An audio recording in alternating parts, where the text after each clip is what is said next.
Welcome back to Living with a Classic and the 15,000 subscriber AMA, which we'll get to shortly.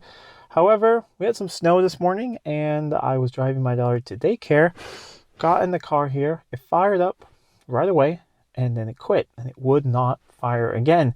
And I could not hear the fuel pump, so we quickly jumped in the XJ40 and took that instead. But I was fiddling about a bit when I came back. I was like, I gotta figure out what's going on. Is it the fuel pump that's bad?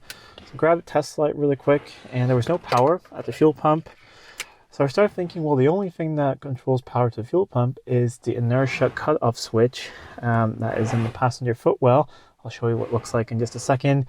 It's a little switch that if you are in an accident, it's supposed to trigger and then cut power to your fuel pumps. So I fiddle about with that just a little bit with the ignition on, and I initially heard, the fuel pumps tick, and it fired into life, and everything is fine. So I have just used a little bit of contact spray here, cleaned it up, and moved it back and forth, and I think it should be fine. I think I know what actually happened. So it sits behind that cover over there. There's a little plunger at the top. It's supposed to be down, and I think I know what's happened. We have a great little four-legged friend here, and I think when I took her out of the car in the car, I think the leash probably got caught on it because the plastic cover was a little bit moved to the side. So I think that is what happened, but we'll see if this thing wants to. Okay, I hear the fuel pump and they've stopped. Let's see if this thing wants to fire into life now. Oh, there we go. Not completely cold because I did start it up maybe about 2 hours ago. But I'll let the car warm up, and then as we drive, we'll go through some of the questions. Making my way down the mountain here, I need to go get some fuel as well. Our local fuel station does not have 98 octane or premium what you have here in Europe with E5. It only has 95, so I'm just going to put in a little bit and then I'll go on a longer drive sometime tomorrow, maybe just to fill up. But we're pretty close to riding on empty. I just completely forgot to fill up the last time I was at the fuel station that has the fuel I like to run. I usually try and fill up at the Shell station with beat power, but yeah, it's not going to be a big issue. But I want to thank you for all the great comments in my 3-year anniversary video, where I also said I will do a 15,000 subscriber AMA or Ask Me Anything. And we hit 15,000 subscribers just a couple days after that video, and now we're close to 15,300 subscribers, and the channel is really growing at the moment, which is just awesome. I'm so excited about the growth. The last couple of videos you guys seem to have really enjoyed, and we got a lot of new viewers, so I hope that all the new viewers like the content and that they'll stick around. As you can tell, winter is back here, but I'm hoping it's going to be gone by the end of the week. And if it's going to be pretty good weather by the end of the week, my plan is to try for another MOT inspection of the XJ12. The issue in that car has been solved, so hopefully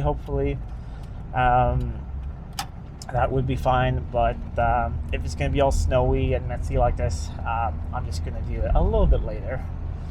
So I'm going to hurry down now to the gas station, and then I have a little bit extra time, so we'll stop, pull over somewhere, and I got the questions here, and I'll answer the questions that you guys asked me for the 15,000 AMA. Made it to the gas station, got some gas, got the questions here. I went through all the comments, and thank you so much once again for all the comments. A lot of people who've been watching since day one or subscribed for a long time, and some of my favorite comments are the ones where I've inspired you guys to go out in the workshop and do something with your cars, or maybe inspire you to buy an old classic Jag or something like that. And I've had lots of comments like that, and that's really cool that what I do here with my little videos, that can inspire you to either purchase a car or go out and work on your car. That's really cool. Here's the first question. Have I ever removed the XJS front or side glasses? I'm guessing the quarter lights and the ones in the back seat on the XJS. I have not, but I will be doing that because they're really perishing on my car, so we replace all the rubbers. I do have the front and rear screen out at the moment, so there will be videos on replacing that, and hopefully it shouldn't be too difficult. And then we had let me see, we had a lot of questions about my background. Some people seem to be confused to where I'm from, and I live in Sweden. So a lot of people asking, great content, what is your background? Are you Swedish? Another person wrote, my favorite channel of the hundreds I follow. Thank you very much. You don't have a Swedish accent. Did you grow up outside Sweden? And another one, congratulations on 3 years. I have a question from you. How did you end up in Sweden? So I am Swedish. I was born not that far away from where I live at the moment, and I lived there until I was about 9, and then I moved abroad with my family, and we lived in several countries. The last one that I lived abroad was the Netherlands. Lived there for quite a long time. During this time, I went to international or American international schools, for elementary school, middle school, and high school. And so English was really my first language, because it was only first grade I spent in a Swedish school. And then later in high school, I studied Swedish extra, just so I would have it to be able to go to Swedish university if I ever wanted to. But I'm really most comfortable with English, and that's why the channel is in English. So we have a lot of people confused. Some people think I'm Canadian, and they're like, why is that Canadian doing in Sweden? But no, I'm a Swede in Sweden, just with an English YouTube channel. Then I had some things where I talked about that maybe we should do a new type of car on the channel. I mean, we have a bunch of Jags now. Maybe it's time for something else. And I thought it could be fun to explore something else. I think I want to keep it British, but just get something else. And I want to keep it, budget friendly. You guys seem to really like that. We had some suggestions about Rovers. You guys really liked my idea of maybe something like a P6, because they're not that expensive and there's good part supply for them. I also like maybe something small like a Morris or something. So I am considering doing that as the next project. We got to finish some other things, but this next project car, maybe something else completely different. Someone asked me about a Morgan or TVR.